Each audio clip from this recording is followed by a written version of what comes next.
What's up, guys? Here with a quick video, first in a series about essay writing, specifically talking about Huckleberry Finn.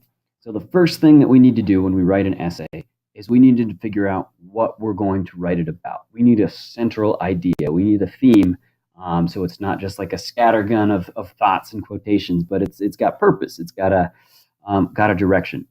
So this is called our thesis. You probably heard about thesis statements before, at least I hope so.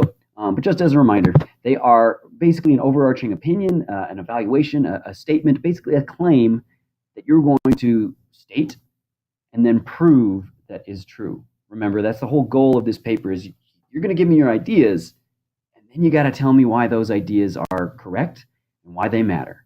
Because everyone can have ideas, but not every idea is a good one. And we're practicing that idea of really backing up our claims and what we believe with concrete evidence, just using Huckleberry Finn to do that as a practice. Remember, for theses, be specific. Be specific. Only discuss in your thesis what you're going to write about in your paper. So don't tell me Huck Finn goes through many changes over the course of the book. That's a pretty big thesis, right? You've got to tell me about all those different changes that he makes. Narrow it in, make it specific. And just keep in mind that right now what we create is going to be a working thesis. You may have to change your thesis for what you end up writing, right? But at least we have a starting point for what we're going to try to prove. For folks who need it graphically, this is sort of what a thesis statement might look like, where we've got this big idea, and we're going to back up that idea with 3 different supports. So think about the thesis as like the main thing in your intro paragraph.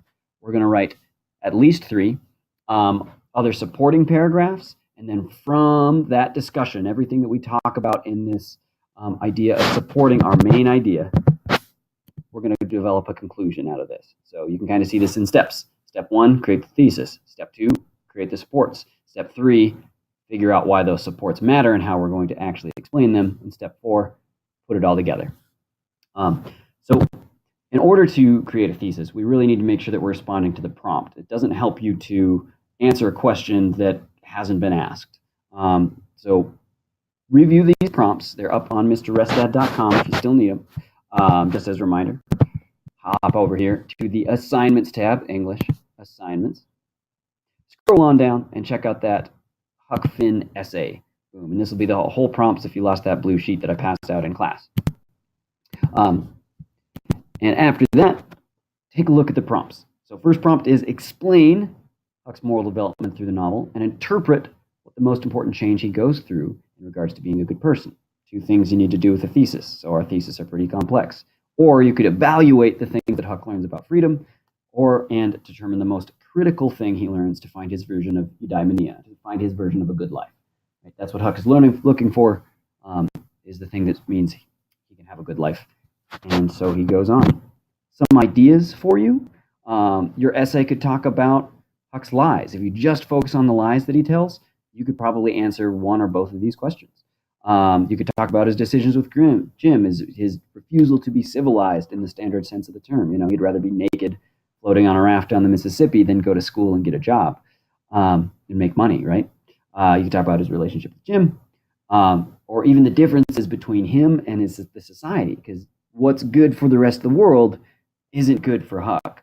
And alternatively, what's good for Huck may not be good for the rest of the world, or at least the people that he surrounds. So think about some ideas. Think about some ideas that you want to feel like you might want to tackle. And remember, just keep it on task. You either need to talk about his morals or talk about his use and exercising of his freedom. And so what I'll suggest that you do is, while you're generating a working thesis, remember, an overarching idea, opinion, evaluation, interpretation, a claim that you're going to try to prove is true, you should brainstorm all the things that Huck learns throughout this story. So pause this video right now and go brainstorm a list of the things that Huck learns. I'll wait.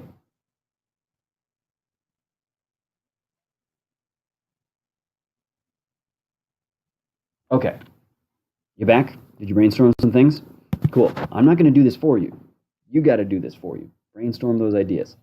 The idea that I came up as I was playing with my cat was, I like this idea that Huck goes from being really passive to how he deals with other people to being really active and taking active roles in the world around him. So I want to sort of flesh out and explore that idea and make an arguable statement, a claim about this. So I like the idea that Huck goes from being a passive person, let's say passive and indifferent person,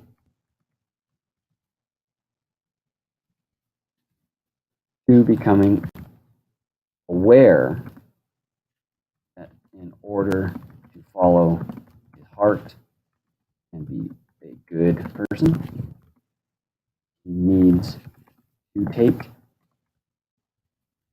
and let's just not say take action, because taking action could be bad action. Let's say take positive action in the world. And there we go. So I've talked about him being a good person, so I've obviously nailed down his morals. And I've also talked about his development here, because he goes from here, being a passive person, to figuring out that he needs to take action. If you haven't gotten to the action parts where Huck actually starts standing up for himself and for his friends, keep reading. Those are chapters 26 through 31. Your task is going to be to generate a working thesis. So we can start organizing some thoughts, reviewing our note catchers, and putting together how are we going to back up this idea? How are we going to take this claim and prove it, basically? So good luck on generating a working thesis. I believe in you. You can do it. Check out my next video to start figuring out how to organize some ideas after we have them figured out. Cheers.